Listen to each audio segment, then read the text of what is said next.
Il n'est pas possible de posséder ou de connaître quelque chose de la plénitude que le Père a renfermé en son Fils sans une révélation intérieure du Saint-Esprit. Il faut un miracle accompli par le Saint-Esprit en chaque homme et en chaque femme pour qu'ils puissent comprendre quelque chose de ce que Dieu a renfermé en Christ. Cela résume l'évangile de Jean, car au centre de cet évangile, nous trouvons un homme aveugle de naissance. Il n'a jamais vu.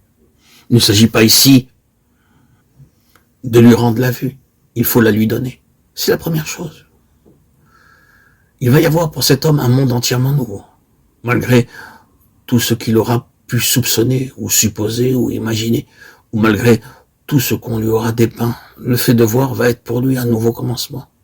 Ce sera un miracle absolu qui produira un monde absolument nouveau.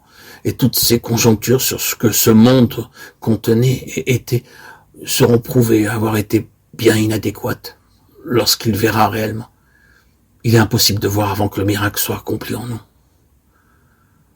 Premièrement, Dieu a renfermé tout ce qui est de lui-même en son Fils. Deuxièmement, personne ne peut rien connaître de Dieu autrement que par une révélation. Nul ne connaît le Fils si ce n'est le Père, et nul ne connaît le Père si ce n'est le Fils, et celui auquel le Fils aura voulu le révéler. Matthieu 11, 27. La révélation ne peut être donnée que par le choix du Fils. Il y a une troisième chose, c'est que Dieu garde toujours lié à des situations pratiques la révélation de lui-même en Christ. J'aimerais que nous saisissions bien cela. Dieu garde toujours lié à des situations pratiques la révélation que nous avons de lui-même en Christ. Vous et moi, frères et sœurs en Christ, mes chers bien-aimés auditeurs, auditrices, nous ne pourrons jamais avoir une révélation à moins qu'elle nous soit nécessaire. Nous ne pouvons pas la recevoir comme une simple information. Ce serait une information, ce ne serait pas une révélation. Nous ne pouvons pas l'obtenir par l'étude. Lorsque l'Éternel donna la manne dans le désert, le symbole du Christ, le pain descendu du ciel, il précisa très fortement le fait qu'il ne fallait pas en recueillir un seul fragment de plus que le strict nécessaire pour les besoins de la journée. Car si la mesure du besoin immédiat était dépassée, le peuple serait atteint et frappé par la maladie et la mort. Le principe, la loi de la manne, c'est que jamais nous ne recevrons une révélation comme un simple enseignement, une doctrine, une interprétation, une théorie, ou quelque chose qui soit simplement une chose. Cela signifie que Dieu nous placera, vous et moi, dans des situations où seule la révélation de Christ pourra nous aider et nous sauver.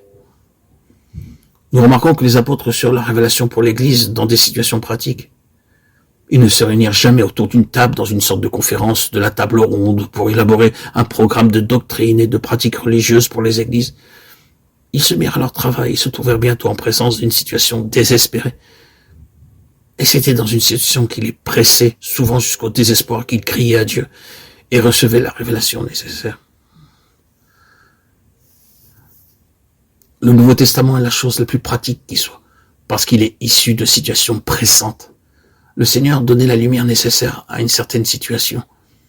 Nous pourrions dire que la révélation de Christ dans des situations critiques est le moyen de maintenir Christ vivant, et le seul moyen par lequel Christ vit réellement pour les siens dans leur propre expérience.